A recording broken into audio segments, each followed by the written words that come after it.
Hello दोस्तों, exact mister में आप सभी का स्वागत करते हुए मैं हूं अशोक कुमार राज और मेरे तहे दिल से आप सभी को नमस्कार, आदाब, सत श्री अकाल, राम राम। दोस्तों, मैं आशा करता हूं कि आप सभी कुशल मंगल है बाबा साईनाथ की कृपा से। आज आप लोगों से ये कह दूं कि एक दुखद वीडियो आप लोगों ने देखे थे इससे पहले, जो हमारे हिंदुस्तान के यानी बॉलीवुड फिल्म इंडस्ट्री के एक सुप्रसिद्ध गायक जो असम से थे, यानी असम के रहने वाले थे और फिलहाल जो है वो असम में ही रह रहे थे और असमिया फिल्म इंडस्ट्री में वो बहुत ही नामचीन गायक के रूप में माने जाते थे और वहाँ के सबसे सुप्रसिद्ध गायकों में से एक, जिनका नाम था जुबिन गर्ग, जो आज हमारे बीच में नहीं रहे।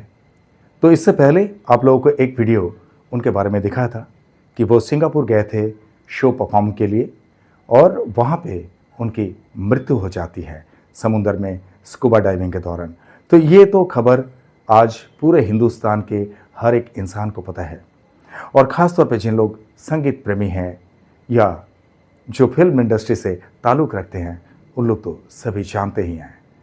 हालांकि बात यह है, हमने बचपन से सुनते आए हैं कि हमारे धार्मिक कुछ कथाएं ऐसी होती है जिस कथा पर आज हर एक इंसान का यकीन करना बड़ी मुश्किल होती है। लेकिन ऐसा नहीं कि सारे के सारे इस बातों को नकार देते हैं, बिकॉज धर्म ग्रंथ जो कहता है वो 100% गारंटीड और सत्य है। वो कैसे, आप लोगों को बता दूं कि गरुड़ पुराण के मुताबिक एक बात यह है कि जब किसी का देहांत होता है और उसके देहांत के दौरान जब पूजा पाठ शुरू की जाती है तो पूजा पाठ करने के बाद उस आत्मा को भोजन के लिए कुछ दिया जाता है, यानी पंडित जो है बहुत सारी चीज़ों से उनका भोजन बनाते हैं और वो भोजन को परोसा जाता है एक प्लेट में रखे और वो भोजन को जो है कोई कौवा आकर अगर खाते हैं तब माना जाता है कि वाकई ये जो है ये भोजन उस आत्मा को मिला है और उस आत्मा को अब शांति मिलेगी। सही है ना? ये आप लोगों को भी पता है। तो अब बात यह है कि ये जुबिन गर्ग जो है, पहली बात तो इनके बारे में ये बता दूं कि इनके चाहने वाले, इनके फैंस इतने सारे थे उस असम स्टेट के अंदर, यानी सिर्फ और सिर्फ असम में, असम के बाहर भी बहुत सारे उनके फैंस हैं, बहुत सारे चाहने वाले हैं, वो तो एक अलग बात है। लेकिन असम से जिस तरह का कवरेज किया गया आप लोगों ने भी देखे होंगे। फिर भी मैं आप लोगों से दिखाना चाहता हूं कि असम में जब उनके पार्थिव शरीर को लेकर जाया जा रहा था अंतिम संस्कार के लिए, तो उस वक्त रास्ते में कम से कम 10 लाख से भी अधिक लोगों का जमावड़ा था। बस सभी के दिलों में एक ही आस थी कि एक बार कम से कम आखिरी दर्शन हमारे जुबिंदा का हो जाए। ये आस लेकर सारे के सारे इकट्ठे हुए थे उस पार्थिव शरीर के अंतिम यात्रा में। तो आप लोग देख सकते हैं, यहाँ पे आप लोगों को दिखा रहा हूँ कि यही जो है वो दृश्य है जब हमारे जुबिंदा, स्वर्गीय जुबिंदा का पार्थिव शरीर को अंतिम संस्कार के लिए लेके जाया जा रहा था। तो आप लोग खुद ही देखिए कि भीड़ कितनी है। अब यहाँ पे एक बहुत ही शॉकिंग एक बात यह है और इनक्रेडिबल है, यानी आप लोग देखेंगे तो यकीन करेंगे, वरना बातों से यकीन दिलाना बड़ी मुश्किल है। इसीलिए मैं कह रहा हूं कि this is really incredible fact, क्योंकि वहां पे जगह जगह पे उनके फैंस, उनके चाहने वाले जो है उनको श्रद्धांजलि अर्पित करने के लिए बहुत सारे जगह पे स्तंभ जैसा बनाए थे और उनको श्रद्धांजलि अर्पित किए। तो ऐसे ही एक जगह पे श्रद्धांजलि के लिए जहाँ पे उनकी फ़ोटो वगैरह लगाया गया था, बहुत सारे उनके चाहने वाले, उनके फैंस वहाँ पर आए थे उन्हें श्रद्धांजलि देने के लिए। ऐसे वक्त पे आप लोगों को पता है कि एक काला सा कौवा, वैसे कौवा तो काला ही होता है, लेकिन एकदम बिल्कुल डार्क ब्लैक एक कौवा ना जाने कहाँ से वहाँ पर आ गया और वहाँ पे बहुत सारे कैंडल्स वगैरह भी लगे हुए थे। तो ऐसे टाइम में क्या हुआ कि बहुत सारे लोगों ने उस कौवे को वहाँ से खदेड़ने की भी कोशिश की ताकि उनका पर वगैरह जल ना जाए, वो सुरक्षित रहे, यानी वहाँ पे मोमबत्ती वगैरह कुछ चल रहे थे ना, तो इसके लिए उनको भगाए। लेकिन भगाने के बावजूद वो फिर से वहाँ पर आके बैठ गए और ये कई बार हुआ, पर वो वहाँ से हिले नहीं और काफ़ी देर तक वो कौवा वहाँ पर बैठा रहा। अभी आप लोगों को बताता हूँ कि वो दृश्य कैसा था। आप लोग देखिए कि यही वो दृश्य है। कितना व्यथित करने वाला दृश्य है ना, कि हमारे सबके मन को कैसे झकझोर देता है इस तरह का कोई दृश्य, कि वो कौवा वहाँ पे बैठा हुआ है। यानी इससे ये पता चलता है कि वो कितने सज्जन इंसान थे, कितने दानवीर थे। मैंने पहले वीडियो में भी बताया था, जो पिछला वीडियो बनाया था ना, कि वो दान बहुत करते थे और दान में बहुत आगे रहते थे। यहाँ तक कि उनके घर में तांता लगा हुआ रहता था। जितने लोग जिस तरह की भी तकलीफ से जूझ रहे, चाहे कोई हॉस्पिटल में इलाज के दौरान उन्हें मदद की ज़रूरत पड़े तो जुबिंदा के पास आते थे, चाहे किसी के घर में तंग हाल है उसके लिए जुबिंदा के पास आते थे, चाहे किसी गरीब घर की बेटी की शादी नहीं हो रही है उसके लिए जुबिंदा के पास आते थे, लेकिन किसी को भी खाली हाथ वो नहीं लौटाया करते थे।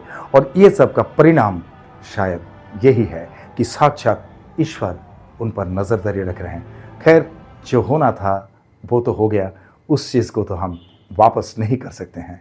बस दुखद हमें यही लगता है कि एक रत्न हमारे हिंदुस्तान में से चले गए हम सब के बीच में से, और बाबा साईंनाथ उनके आत्मा को शांति दे।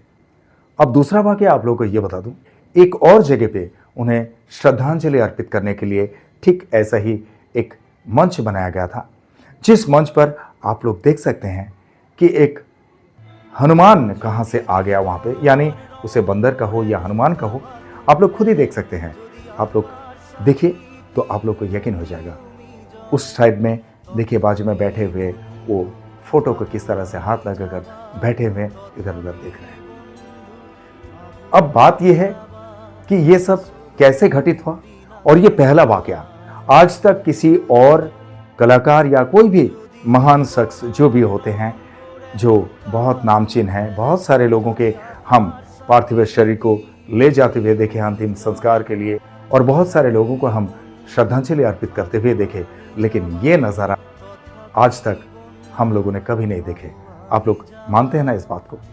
और ऐसा कैसे संभव हो सकता है, ये तो हम किसी को पता नहीं है, लेकिन हम इतना कह सकते हैं कि वो ज़रूर हमारे ईश्वर के बहुत करीब ही है, और वो आज ईश्वर के पास ही पहुंच गए हैं। सीधे तरीके से हम यही कह सकते हैं, क्योंकि नज़ारा हम सब के सामने है।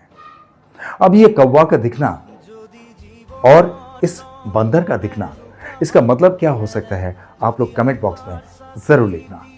और एक बार फिर से आप लोगों को मैं इतना ही कहना चाहूँगा कि हमारे स्वर्गीय जुबिन गर्ग यानी जुबिंदा के आत्मा की शांति के लिए बाबा साईंनाथ से प्रार्थना ज़रूर करना। अदरवाइज आप लोग कोई और भी देख रहे हैं जो हमारे साईं परिवार से नहीं है, तो भी आप लोगों से भी गुजारिश है कि आप अपने अपने तरीके से मालिक से प्रार्थना ज़रूर करना कि हमारे जुबिंदा की आत्मा को शांति प्रदान करें। ठीक है, बस इसीलिए आज का ये स्पेशल वीडियो आप लोगों के पास मैं लेके आया हूँ, क्योंकि ये जो नज़ारा था, ये नज़ारा आप लोगों तक पहुँचाना था मुझे, हमारे साईं परिवार के सारे भाई बहनों तक। और आज मुझे बहुत खुशी हो रही है कि इतनी खूबसूरत एक नज़ारा आप लोगों के पास पहुँचा सका, और इतनी पुण्यात्मा हम जुबिंदा के लिए कह सकते हैं कि कहना ही क्या है। उन्होंने सारा कुछ अच्छा काम अपने इस छोटे से पल में किए थे, इसीलिए शायद आज हम लोग को इतनी खुशनसीबी से ये नज़ारा दिखाई दिया। तो दोस्तों, आज के लिए बस इतना, और फिर अगले वीडियो में हम मिलेंगे। तब तक के लिए आप लोग इंतज़ार कीजिए, लेकिन हाँ, आप लोग चैनल को लाइक करें, शेयर करें, सब्सक्राइब करें एंड बेल आइकन को ज़रूर दबा दें, ताकि एग्जैक्ट मिस्टर चैनल के हर एक वीडियो का नोटिफिकेशन आप लोगों तक सबसे पहले पहुंचे। और जिस तरह से आप लोग मुझे प्यार देते आए हैं, इसी तरह से हमेशा आप लोग के प्यार की ज़रूरत है। आप लोग का प्यार हमेशा मेरे सराखों पे है। आप लोग का प्यार मेरे लिए सिर्फ प्यार नहीं, आप लोग का प्यार ही मेरे लिए आशीर्वाद है। आप लोग का प्यार और साईं की कृपा अगर मेरे साथ में हो तो I can do a lot of things. और इसीलिए आप लोग के दिल में एक छोटी सी जगह ज़रूर रखना, जहाँ पर अशोक कुमार राज वो एग्जैक्ट मिस्ट्री हमेशा के लिए रह सके। करेक्ट? और चलते चलते मैं इतना ही कहूँगा दोस्तों, बहुत ख्याल रखिए अपना। जिस तरह से आप लोग बाबा साईंनाथ के चरणों में भक्ति रखते हैं, इसी तरह से बाबा साईंनाथ हमेशा आप सब पर अपनी कृपा दृष्टि रखे, हमेशा आप सब पर अपनी कृपा बरसाते रहे, ये मेरे तहे दिल से आप सबके लिए शुभकामनाएं। और जिस तरह से इत्मीनान से आप लोगों ने ये वीडियो देखे हैं, जिस तरह से अपना कीमती वक्त देकर ये वीडियो देखे हैं, इसके लिए आप सभी को मेरे तहे दिल से बहुत बहुत धन्यवाद के साथ ओम साईं राम।